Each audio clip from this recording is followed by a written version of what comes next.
living in darkness, look for the light, cause the fire is burning and they're helping you fight. It's the fire keepers, the fire keepers, fire keepers, fire keepers, fire keepers. Recovery, Bumper BG, talk recovery. Fire keepers, fire. Welcome to Firekeeper Recovery. I'm Brant Grant, and today I'm joined by... Hi, it's Bianca, a grateful recovering addict. And I just want to thank her for being here today. Bumper's out sick. He's got the Rona, so... Yeah. So hopefully he'll be back next week. And, Feel better, Bumper? Yeah, and we do a quick check-in before we get started. So how you been? I've been good. I was dealing with a little bit of sickness, and, it's kind of a trigger when I'm sick, but, just working, taking care of my kids, and, just holding it down best I can. Heck yeah, that sounds good. That's like, well, for my check-in, that's the same thing. It's like doing the same things over and over, and that's just, it's not boring. It's just a part of life now. Yeah. It's that structure of, I know I'm doing this and I have this to do, so now it's easier now. As years into recovery, it seems like now it's just life. It's not a burden, or it's not new anymore. That's what the normal people do. Yeah, and now it's like when like the festival week almost like just knocked stuff out of balance because it was something new. Yeah. Just like the schedule changed. So yeah, just now getting readjusted to that after a week.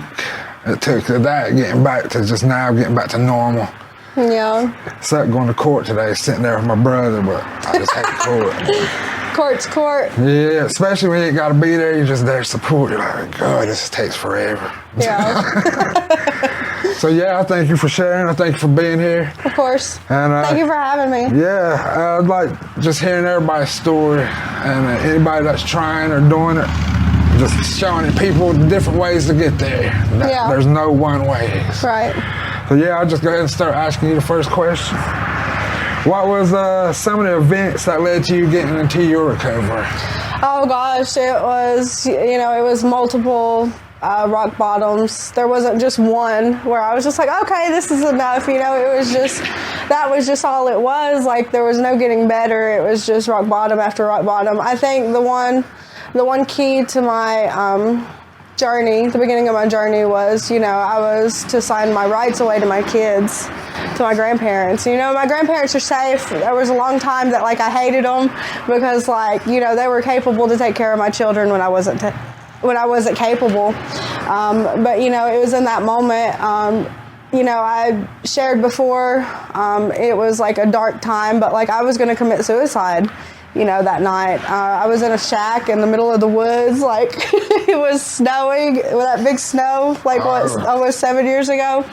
There was no power, there was no water. I had little panel boards for walls or whatever, and I was just like, this just can't be the end, and there was this breeze that blew through, and I was just like, you know what, I'm just gonna lay down and I'm gonna go to sleep. I'm not gonna, take my life. But man, I didn't have anything, and looking back, I had my family, and they were waiting for me. My kid was waiting for me. I missed birthdays, and I missed, Christmas. I missed everything, and that really broke my heart. You want to go to the next? Go on. What were some of the things that helped you in your early recovery? So the most important, crucial piece of my recovery was connection. Isolation was a key factor to, my addiction. And, what kept me in addiction, users only hang out with users, And, after some time, everybody was in jail and, they were just like, I'm done. I can't do this anymore. So connection, community, I did the Mothertown Healing Project, and that was through tarot. And, they just connected me with resources, other human beings that treated me like I was a human being, after all these awful things and how awful of a person that I thought I was. So, connection was crucial in the very beginning of my recovery. Yeah, and also it seems like taking advantage of the programs that were available. Yeah, I mean, we did like employability labs, like we did human resource stuff, you know, and it was just like the communication between departments, you know, and other people treating me like I was a human. I started school early on. I didn't finish. I'm a procrastinator. I'll get there one day. Yeah. Let's see. It was just a great resource, you know, to get me integrated back into society. And like, I was just like, wow, I'm capable of doing these things. You know, there's not really a hindrance. What are some of the motivations that restart. What are some of the motivations that you had in the beginning, and have they changed since? So definitely, my only motivation in the beginning was to, you know, just stop using, like, at all costs, because I'm one of those people that, like, I can't use anything. Like, I can't do anything without it, you know, taking it to, you know, all the way to the end.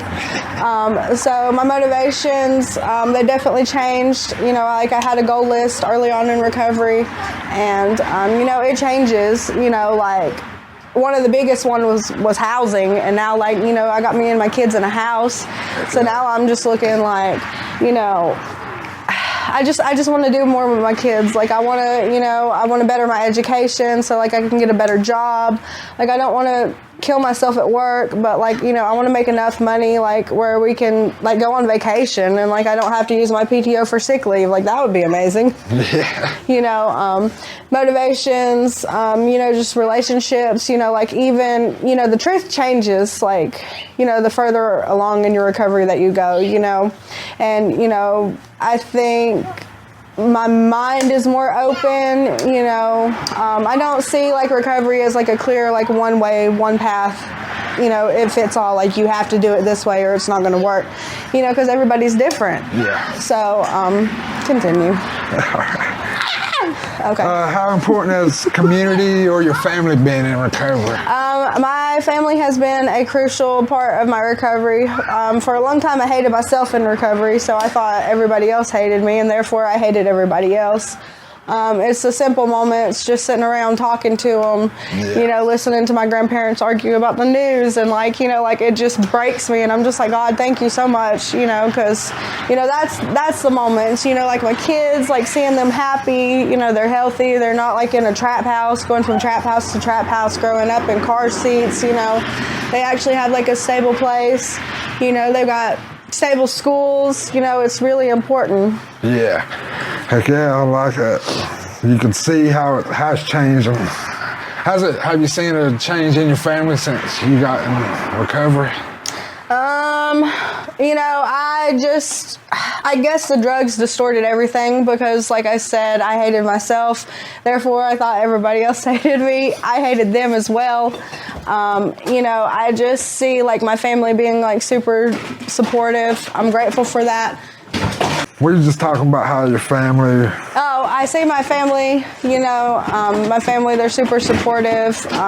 You know, they motivate me, you know, they believe in me, they support my recovery.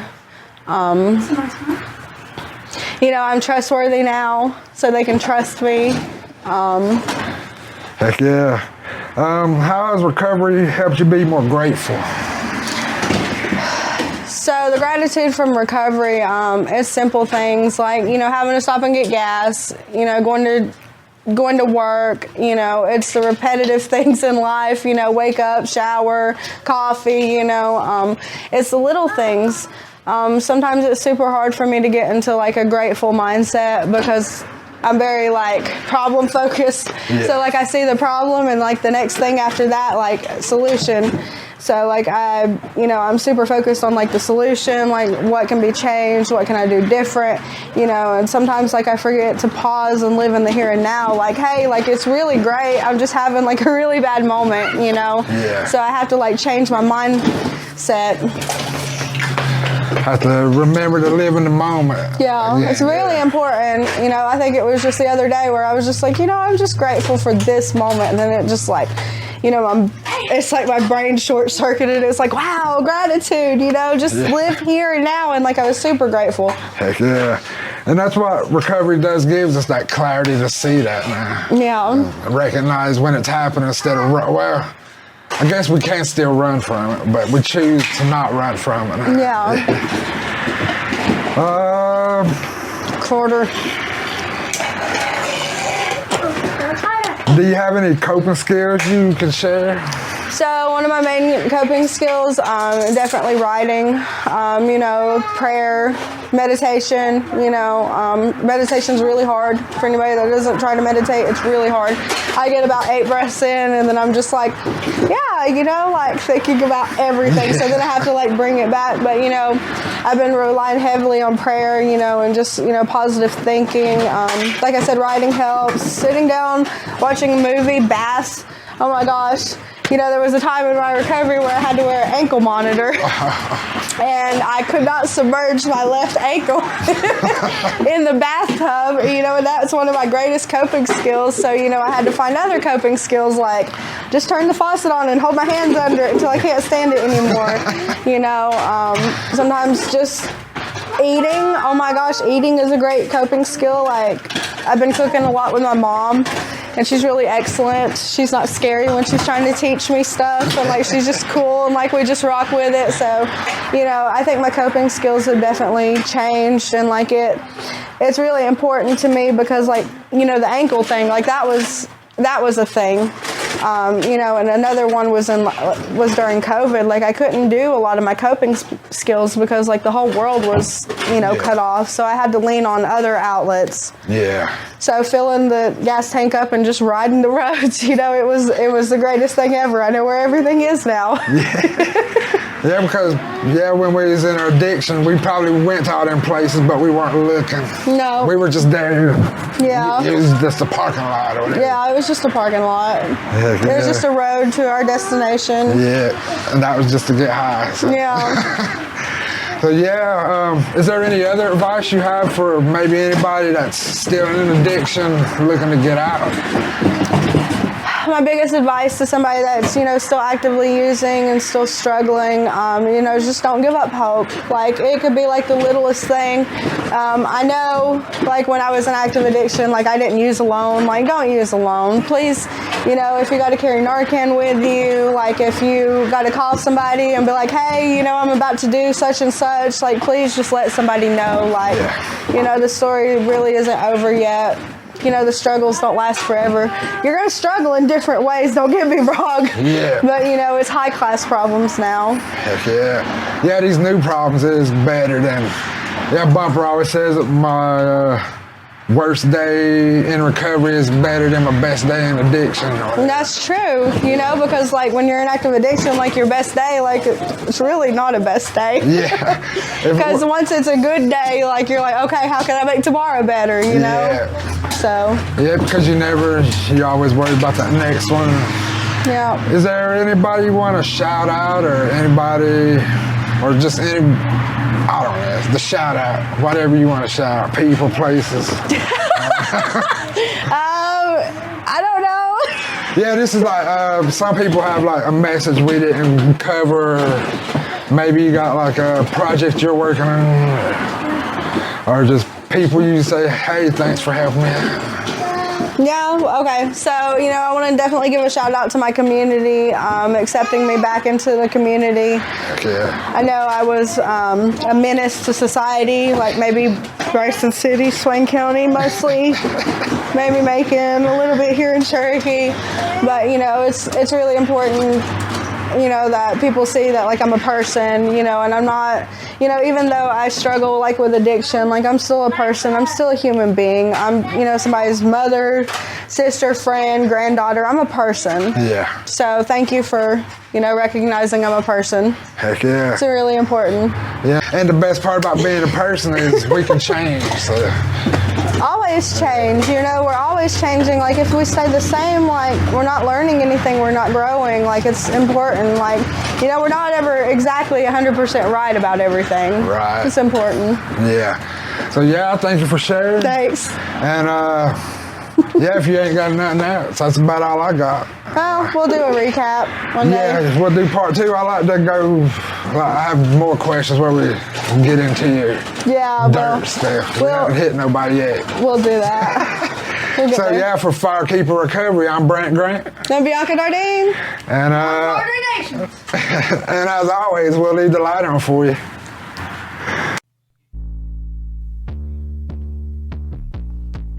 Eastern Bay, Cherokee, Firekeeper Recovery. We the firekeepers, the firekeepers, the firekeepers, the firekeepers. Yeah, coming to you live from the mountains of smoke. Firekeeper Recovery, bringing you hope. If you're living in darkness, look for the light, cause our fire is burning and they're helping you fight. It's the firekeepers, the firekeepers, firekeepers, firekeepers, firekeepers Recovery. Bumpin' BG, talk recovery.